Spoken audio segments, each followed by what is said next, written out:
Hello,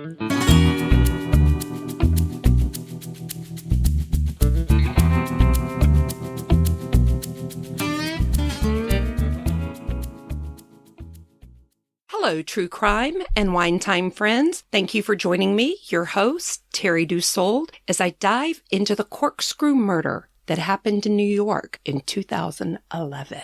So, first, I would like to introduce our special guest today, Michael Chu, who was chosen to be our first fan to participate in our case. We will be drawing a fan from our fan club entries each and every month to join us remotely in the studio. Welcome, Michael. I'm excited to have you here. Michael, say hello. Hello. Thank you for having me, Terry. Yes. Also, we have fan of the show. We have Catherine Bell here in the studio with us as well. Hello. So, Michael, I'm going to ask, when did you first become interested in true crime? You know, I will have to say that my mom and I used to watch Unsolved Mysteries growing up. That man's voice, that sultry voice, he just brought you into the story. And then when you started learning about all the different facts as the investigators used science and different messages to learn about how they solved the cases, that's what really got me into it, I would say. And it's a special memory that I had with my mom. Cool, since my mom got me interested in true crime as well. So I'm going to tell you about our wine pairing today. It is a Cabernet Franc from Saint-Supre, and as my listeners know, my all-time favorite winery. And this particular bottle is very special to me because it's one of the few precious wines I have from my mom, who passed away last year. And she's the one who got me interested in true crime because this episode is a crazy story that my mother would have loved. So now I'm going to get it opened. As usual, I struggle. This is my favorite part. This is your favorite part, and now we pour. I like the sound. Thank you, Terry. There you go, Michael. And good news for the fans, since there's three of us drinking, your host will not get as tipsy today. Cheers. Cheers, ladies. Okay, guys, are you ready to get started and get into the case? Let's go. Guys, go ahead and take a sip. This Cabernet Franc is a rich, vibrant purple with red hues. Granny Bear's favorite color. It's got cassis, black cherry, and ripe black pepper and mocha with a hint of black olive. Flavors of juicy blackberry and cassis are encompassed with black licorice and slightly toasted oak, which in layman's terms means yummy. I'm just going to say fabulous. This is lovely. Okay, our episode this week is a case that I found when researching bloody corkscrews for my logo. And needless to say, it fascinated me. So I hope you're ready, as this case is beyond your wildest imagination, or at least it was beyond mine. And for our male listeners, it's also a little painful for you to think about. Good to note. So, are we ready? Today's case is about gruesome murder and contains graphic content and may not be suitable for everyone. If you're triggered by castration or extremely gruesome murders, you may want to skip listening to this episode as it contains both. Yay. You okay, Michael? You good? I just need to hold myself for a second. Okay, let's get started. Carlos Castro was a renowned journalist and TV personality in Portugal. He was known for his generosity and was admired by many. Carlos Castro was born October 5th, 1945. Carlos' fame increased when he came out as openly gay in the mid-1990s. Carlos was estimated to be worth $1 to $5 million at the time of his death. Carlos loved New York and its energy. Unfortunately, Carlos' fame and money did not save him from being murdered. January 7th, 2011 was a cold and snowy day in New York. It's always cold and snowy in January in New York. Definitely. I don't think, January 7th was any different. Carlos and his boyfriend, Renato Seabra, were in town for a holiday trip. Renato was Carlos Castro's 21-year-old boyfriend, or boy toy, as some say, since Carlos was 40-plus years older than Renato. Yeah, that would be a boy toy. That'd be a boy toy? Okay. Now, as we dig into the story, I will let you decide, was this true love, a sugar daddy setup, or something else? And does the relationship definition have anything to do on whether this was cold-blooded murder by an entitled young lover or by an insane person? Time for a quick sip as we get into this gruesome and frightening story. That is really good wine. It is. It's very smooth. So Renato Seabra was born in Brazil in 1978 and was a former Brazilian cyclist turned model when he was a contestant on, and let's all remember, I am a Texas girl, and I don't know how to pronounce things, A Procura do Sonho. Something. Anyway, he was a contestant on a modeling-themed reality show on Portuguese TV. But I'm sure it sounds fancy if you could actually pronounce it, which I can't. And just a reminder to all of our friends and fans, you can see a picture of Carlos and Renato on our website at truecrimeandwinetime.com, along with our sources for this episode. I did place a picture on the website of Renato in his underwear. Oh, I will be checking that out. Yeah, he's pretty hot. He's hot. So Seabra and Carlos were in New York on a 3-week holiday to celebrate New Year's in Times Square and to see some Broadway shows. There are several theories as to why the murder happened and a strange confession by Seabra. Renato reportedly confessed to the police telling them, and I quote, "I'm not gay anymore," and that he was trying to get rid of demons to get rid of the virus. The virus being gay, not HIV. What? Mm-hmm. Okay, friends, this is crazy. I said it's crazy. Crazy. Now, I'm not saying he didn't struggle with his sexuality. Thinking your sexuality is a virus is just a bit far-fetched to me. And this is 2011, right? Yes. Oh. There are several theories as to why the murder happened, with one being totally out there. I have my opinion, but I will tell you after we finish so that you can draw your own conclusions, because I do not want to, possibly change your mind. Yes. Seabra and Carlos had been dating for several months, and a friend of Carlos said he told them Seabra was the best thing that had ever happened to him, and that he gave Seabra carte blanche with his credit card. Okay. What are we thinking? Shady. It's already shady. Sugar daddy? It's what I'm thinking. A credit card. I mean, I could carte blanche. Wow. Have you had anyone No. give you? No. What about you, Catherine? No, I'm looking for one. This friend told reporters that she had seen Carlos and Seabra feeding each other and that they seemed very happy. That's sweet. Now, let me back up a bit by saying that there was no discussion between Carlos and Seabra's friends that the couple was involved in a sexual relationship. They knew they were in a relationship. There was no discussion. You could tell. They were feeding each other. They were in love. Well, Renato Seabra's mother, Odelia, said more than once, and I quote, "From the beginning, he never hid his sexuality, which is heterosexual." I can't help but think this mother was in denial, and that just maybe her unacceptance of her son's sexuality led to what some said was a psychotic break. But I'm jumping ahead, so...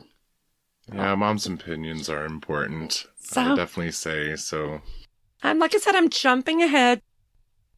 On the evening of January 7th, 2011, after an argument, Renato beat Carlos Castro in the head, restrained him, kicked him, and took a corkscrew and sliced off Carlos Castro's testicle and placed them around his wrists like a bracelet. What? Oh, God. I know. Why? Just think about that. Just why? Took this corkscrew, not this corkscrew. Now, the picture Oh, of the God. actual corkscrew No, is on our We're making website. this visual, folks. But this is just, yeah. I mean, Wow. The sound. and then wore them around his wrist. Well, something obviously was wrong Obviously, I need a with him. drink. Yes, that's a double sipper. First of all, how do you even make it into a bracelet? There's so many questions. Yeah. I need more drinks so I can get that visual out of my my head. God. What about you guys?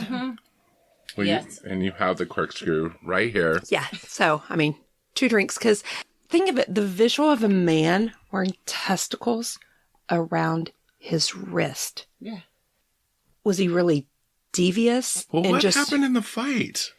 What could have been so bad in the fight that I'm going to chop your balls off and wear them? I For mean, how long? Oh, God. He took his credit card away. I know, like, I'm sure he would have bought you a nice bracelet. You didn't have to wear Oh his my testicles, God. Wow. you know? Carlos and Seabra were scheduled to have drinks and dinner with friends in the lobby of their hotel. The friends say that the couple did not show up, but that Renato did appear in the lobby and told them, and I quote, "Carlos will never leave the hotel lobby again." Ominous. The friends immediately went to the hotel security staff and told them that they were concerned about their friend Carlos. The security of the hotel went to check on Carlos and found his dead body. This was around 7 p.m. Carlos had been severely beaten with multiple injuries to his head, missing testicles, and an eye that was gouged out by that same corkscrew. Ew. Oh, my God. Makes you want to just go for the popper tops, the screw top wines. Yeah, Makes you yeah, think, let's- let's go to that. I have a visual Yes, we of need this. This is a drinking opportunity. Mm. Later, the medical examiner confirmed all of this, as well as indication that Carlos had been strangled. Now, I did look, I could not find anywhere in any of the articles I read on whether or not the testicles were cut off before or after he died. Oh, God. Hopefully after. Let's all imagine after. Yes. I mean, For Carlos's poor sake. So. Yeah. I can say I have made the comment, oh, I'd like to castrate that person for hurting a child or doing those things. But to actually do it is just, I'm sorry, that's whacked. Let's just agree. It's whacked. And it obviously had to have been building, right? You just don't just snap like that unless something was triggered. And We're getting there. Oh, sorry. We're getting there. So Got it. good. Got it. Good job. Drink. Police immediately began looking for Renato in the hotel after discovering the body. They, however, were unable to locate him that evening. Police later found Seabra after he was admitted into St. Luke's Roosevelt Hospital due to the fact he had slit his own wrist. Police took Seabra into custody and he was given a psychiatric evaluation at Bellevue Hospital. Seabra confessed to killing Carlos and he was charged with second-degree murder. Seabra's mother quickly came to the U.S. where she stayed as her son went through the entire trial process, and telling everyone, as I mentioned earlier, that her son was not a homosexual and that he was a heterosexual, that there was no relationship. Again, denial. Totally didn't. I mean, she's not even willing to admit he's bi or fluid or. Yeah. Okay. Seabra later told police that he wore the testicles on his wrist, claiming that they had healing powers. Wow. I don't know if he was already trying for the insanity case. Yes, that's. So I want to know, did he have them on while he tried to slit his wrist? Right? I don't Maybe he's know. trying to cut him off again? I don't know, And but how did he keep them on? So many questions. I don't know, but I'm Normal thinking, people don't know these answers. I mean, I'm thinking he's not insane. I think he is sick and demented. To cut off? Yeah. Okay. I'm going to have some more wine. Okay. A little bit more wine. Police said the crime scene was a bloody mess and that they found the bloody corkscrew used to sever Castro's testicles, along with a broken wine glass and bottle. And there are pictures of those on our website. Oh. I'm going to have to stop talking for a moment and take a sip because the visuals. Okay. I want to share with you the different theories that I found while researching the case. The prosecution believes that Seabra killed Carlos because Carlos refused to take him on an expensive shopping trip, while a few friends think Seabra murdered Carlos because during their fight, Carlos changed the couple's return flight, ending their trip, because Seabra told Carlos that he no longer wanted to be gay and was only using him for his money. Told you. Credit card. Yeah. Well, what did you think was going to happen after you tell somebody you're just using them for your money? The defense, of course, claimed that Renato Seabra was insane and suffered a break from reality. Well, maybe we should ask his mom what she thinks. Yeah. Seabra was evaluated by a shrink who said that he was insane at the time of the killing. During the trial, Seabra testified that he beat Carlos and he thought he was the devil and he had to continue beating him because he was still breathing after the first beating. Okay. Seabra said, I used my feet and a computer to beat him. While Carlos was laying unconscious, Seabra grabbed the corkscrew and cut off his balls. Can I ask a question? Yes. Do you know the size of this guy, Carlos? Like, was he a big guy, a little guy in the picture? He's a medium-sized guy. So he's not, real thin, but he's not overweight hugely. Just think of my son, Sparks. That's what Renato looks like. So he, like I said, he's slender, he's hot. Carlos was a man. He, But he could keep wasn't himself in shape, but no. He had a little baggage around the middle. Sorry, I didn't mean to detour. I was just trying to get a visual of the... But it would seem to me that he would have to have taken him down unexpectedly or something, like come from behind. Right. There wasn't a struggle. It sounds like it was I don't know. I mean, the fact that he picked up a computer and hit him with a computer sounds like it was pretty, thing. So I am going to pull up a picture. And when we say computer, are we talking laptop, desktop? I'm assuming a laptop. There is Carlos Castro right there. Okay. Oh. Okay, so he was an older gentleman. He right. Seabra grabbed that corkscrew and cut off his balls. And Seabra said, the power of the monster was in the balls. If I cut these, he will lose power. Wow. It's like Superman and Kryptonite. No. It's almost as if he hated that part of himself so much that he took it out on that poor man. Well, cut off your own testes. I guess he was thinking that this man was bringing that part of him out. Mm-hmm. If that makes sense. It does. So maybe if he got rid of the guy, then that part of him would go away. Okay. You might want to take a drink because it's about to get better. Oh, God. Okay. I might need a refill. Here you go. Pour it. Here, being the host, I'm going to pour mine first. Me, please. See? That's it. Since this is communal, we should cheers or something. Cheers, yes, another one because... Take a breath. It's a true crime. Goodness. Everybody breathe. We're about to get... Just get ready. The jury in this case had already heard in opening statements that Seabra told the shrinks that he slit his own wrist and then applied Castro's severed testes to his bleeding arms to harness the power. Then came another shocking revelation in court when Seabra described rubbing Castro's testicles on him and then said, I quote, I probably drank his blood too. What? And you're serving red wine. Why do you think I picked? Because my mother, she would love that little twist. He had cut his wrist before he ever left the room. and then put the testes around it. I will tell you, I think I get to it later on. He showered and got dressed.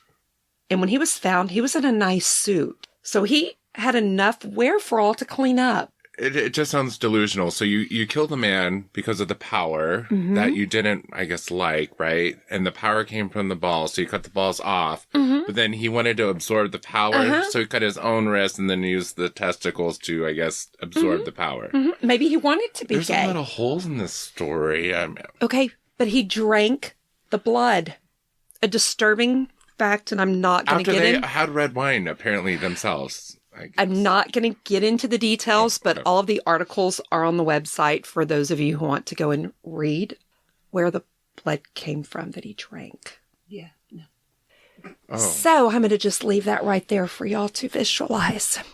Have a drink. Was this an inebriated fight? Had they been drinking? There just was a broken bottle of wine. Yes, an entire bottle of wine, apparently. Oh. Hopefully it wasn't a good bottle of wine. That was my thought. I love this officer's names. You guys are just going to have to bear with me. The arresting officer, Torelli. I like that. Torelli. Told Sounds the like court. Terry. Sorry. Torelli. Told the court that Seabra had told the police that he was struggling with himself in his homosexuality identity and demons, which started to cause some difficulties in his relationship. The defense team tried to discredit the officer since the confession was not videotaped or recorded, with the defense saying that their client, Renato Seabra, was psychotic during and after the attack and believed he was acting on instructions from God when he killed Castro.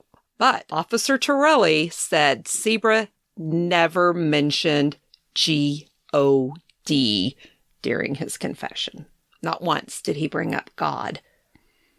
Interesting. Wonder, was he, going for an insanity defense? We'll see.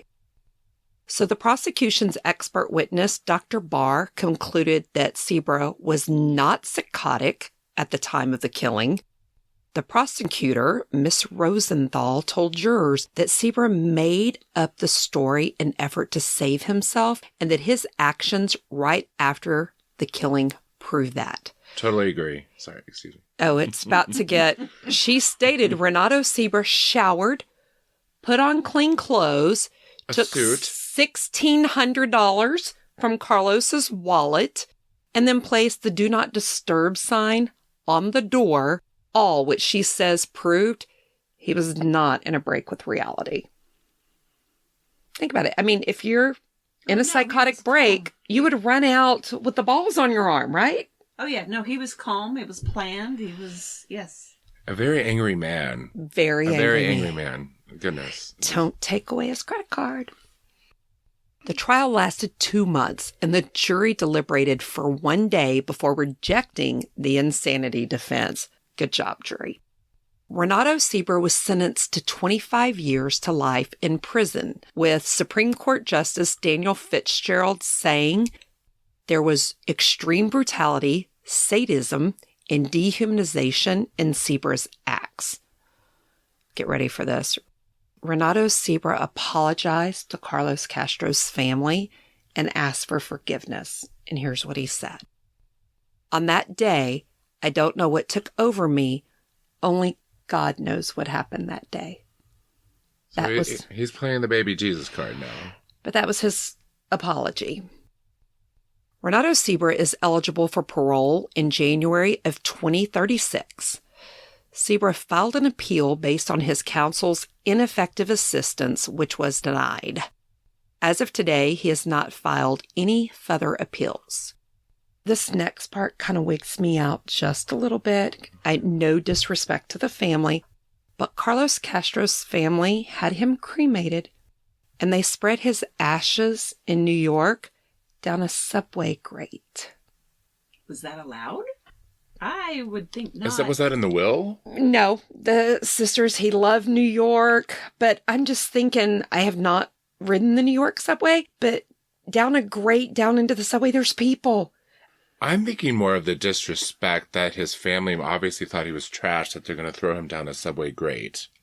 Was he like the black sheep of the family? No, he was, very successful journalist, got along with everybody. They were thinking he wanted to be part of New York. So great. Okay, so, well, that changed it. I'm sorry. But Okay. couldn't you have taken him? Great? Like, go take him down to the subway and just sprinkle him on or to that big park that's Central there. Park. Central Park. Yeah. Thank you. Why not go there? Maybe he loved the subway.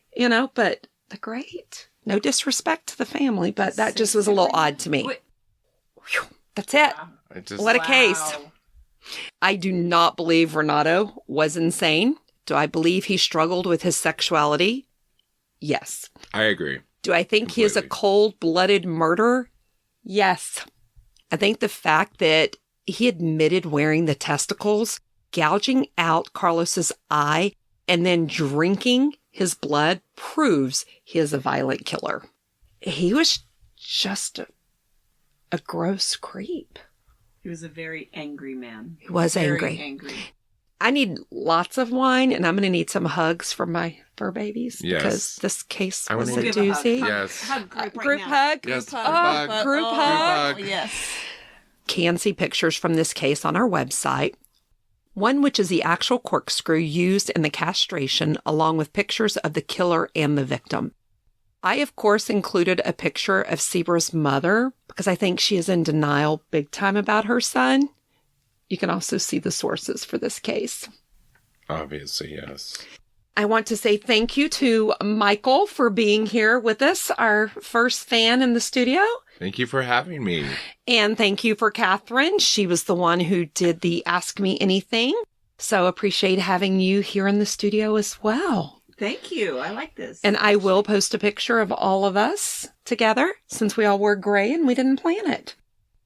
If you enjoyed today's episode, please take a moment to give us a review on Apple Podcasts, Spotify, or your favorite podcast app. Also, I would love to hear from our fans, and you can connect directly with me on our Facebook page at True Crime and Wine Time or on Twitter at Terry True Crime. And if you want to help keep the wine flowing and the handsome hot hubby happy, you can also become a True Crime and Wine Time family member at Patreon.